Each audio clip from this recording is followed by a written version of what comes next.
Hello fam, today I'm happy to share my Life Beyond review, which I believe is one of the best NFT games I have ever encountered.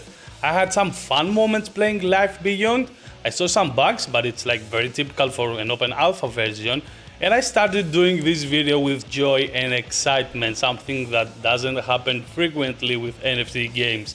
So before I share my gameplay experience, which is very good, let me give you some details about the game. In my blockchain gaming career, I have encountered only a handful of games that amazed me.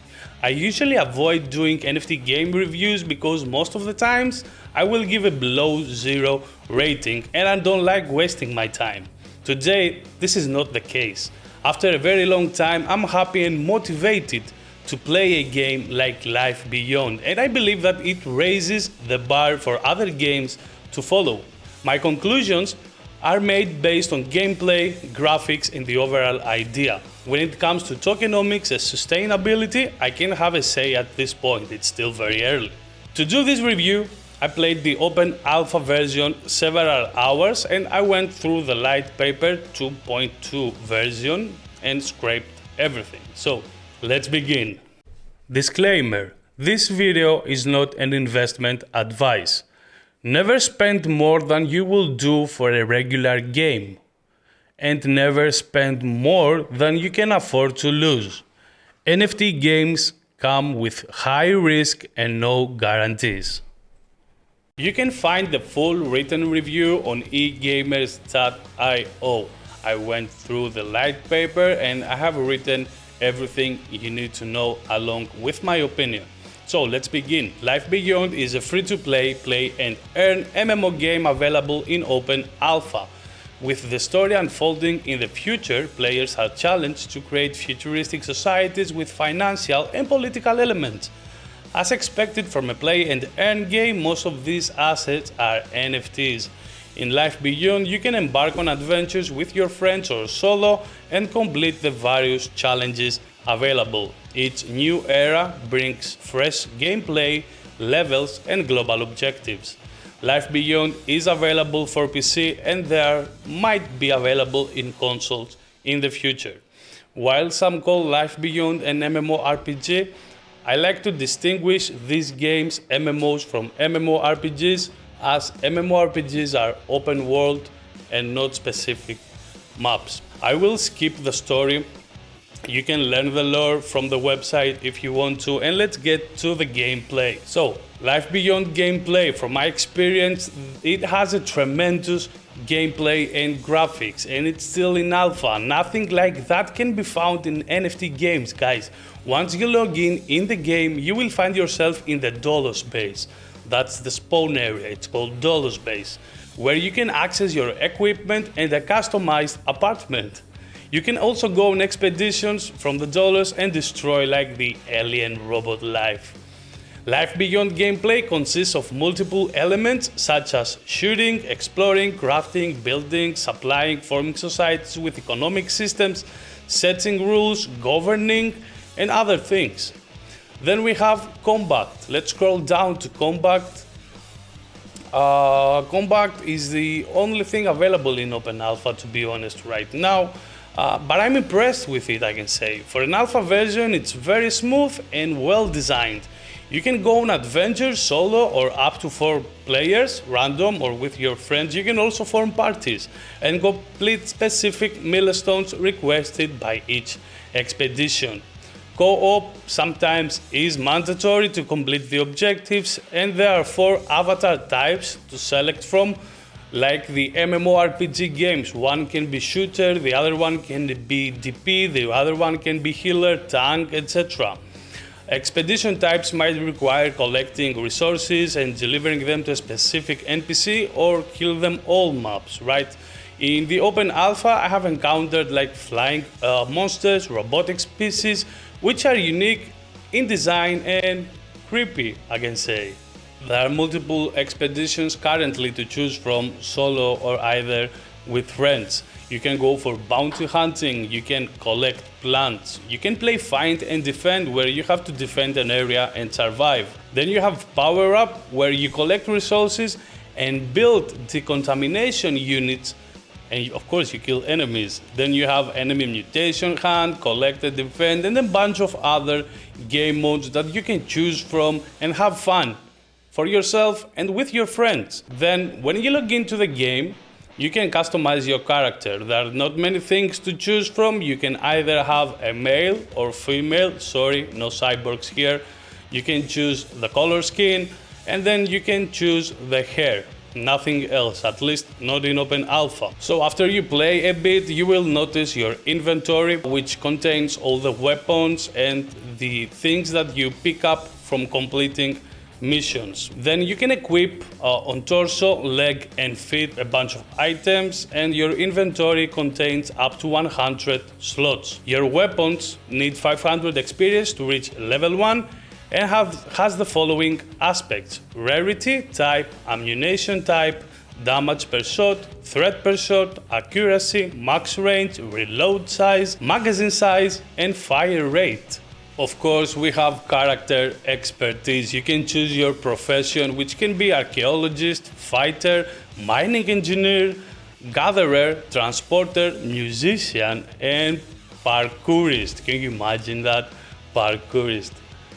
Of course, you can build and govern your own town, villages, empire, businesses, call it whatever you want. There will be laws, taxes, agreements, and overall management for the ones who are brave enough to become governors. Obviously, this has to do with the tokenomics on the game, as everything in Life Beyond is using the LB token. Life Beyond tokenomics is a single token economy. Thankfully, I don't like dual token economies. The LB token is an ERC20 on Polygon, and in the future it might port to other chains. It has a supply of over 1 billion tokens, and some of its use cases is marketplace transaction, item blueprints, land, outfit, weapons, equipment, etc. You can acquire the LB tokens through in-game rewards, complete missions, trade in the marketplace, owning land, social activities, positive cooperation with other players, staking, and giveaway and prizes, which is outside the game, of course. Then you can spend the LB, which is very, very important for a sustainable economy, through in-game purchases, creating blueprints, buying services from other players, buying NFTs, stake holding, governance and votes, and then trading in-game items. Life Beyond land plots come in the form of NFTs, and I'm talking about unique NFT land plot that can be bought and conquered by the players. Each land has its attributes, coordinates, resources, and qualities. LB tokens are locked in each land and then released over time to reward the owners. This process is called minimum token emission. The multiplier of MTE is calculated based on the number of buildings, services, and the engagement of the players. Land plots come in 4 sizes: small, medium, large, and extra large. Now it's time to talk about the Darewise development team. So Darewise is acquired by Animoca Brands, one of the leaders in this space, and I believe this team is a rockstar team. Now let's get to the core members. We have Benjamin Charbit, who is the CEO. Let me open up his LinkedIn. This is it. Co-founder and CEO at Darewise, Animoca Brands.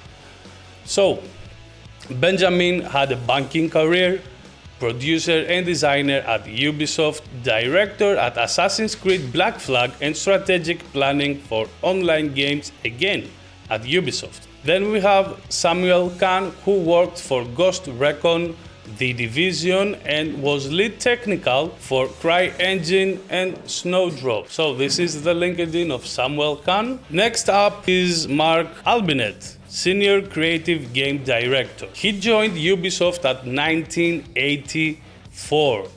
He was writer and adventure designer for The Little Big Adventurer 2, a great game back in the days, creative director at Phoenix Studio, and senior game designer at Ubisoft Paris, as well as worked in Assassin's Creed Unity. He was the game director, and this is his LinkedIn. Next up, we have Christian Bradley. This is his LinkedIn. And this guy has an interesting career. He was the CEO of Concept Art and Design. This company worked with Sony, Guerrilla Games, Microsoft Game Studio, Disney, Blizzard, Square Enix. I can keep telling, right? He was art director at Lionhead Studios with Peter Molyneux for 9 years, if I'm not mistaken. He worked as concept artist at Sony, EA Sports, art director at Zynga, and concept artist at Ubisoft. So the last guy of the core team is Vincent Marti. Let me open up his LinkedIn. This is it. Vincent Marti was president at Pixel Players, head of digital sales and other roles at Ubisoft, and he began his career as intern in Coca-Cola. As you can see, everyone has a connection here. They all worked at Ubisoft. There are 4 NFTs available right now. I can't find any lands, etc. So it's not like we get released, or at least not tokenized. You can get a Discoverer Key NFT, which you can combine by a lot. It costs only 8 cents on OpenSea, so you can buy many of them and combine them to get a Trooper Key. Then you get a Trooper Key for 38 cents, a Founder Key for $100 and something, and an Ape Key for 167. The rarest of all is the Founder Key, which is around 900 and something pieces. You can acquire all these from OpenSea. Let me open up. As you can see, this one like 7 cents now. Market is currently down, so 8 cents became 7 right now. This SPI data and that kind of stuff. And you have the Trooper Key, Founder Key, and Ape Key, all available on OpenSea. They have some perks. You can go on the eGamers.io website, click the link in the description below, and you will be able to see all the perks. I have links for each one of these NFTs. And now these are my final words. As you can see, the ranking for the review is 4.6.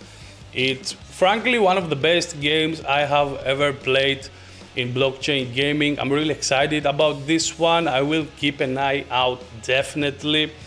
If you haven't played already, just do it. It's really good game. I like Life Beyond, and I believe it has great potential. So I can talk about the tokenomics. The token is not out yet. I don't know how they will operate the economy. There are not much details out. But when it comes to the gameplay, to the graphics, to the fun level of these games, I really like this one. And that's all for today, guys. Thank you very much for watching this video. This is Stay Calm for now, George, eGamers.io. Let me know what you would like to review next. Leave a comment, tell me what the next video should be, what you guys are after for. Thank you very much for watching this video from everyone here at eGamers.io. There's a lot of people working to make one video. We would like to thank you very much and see you next time. Bye bye.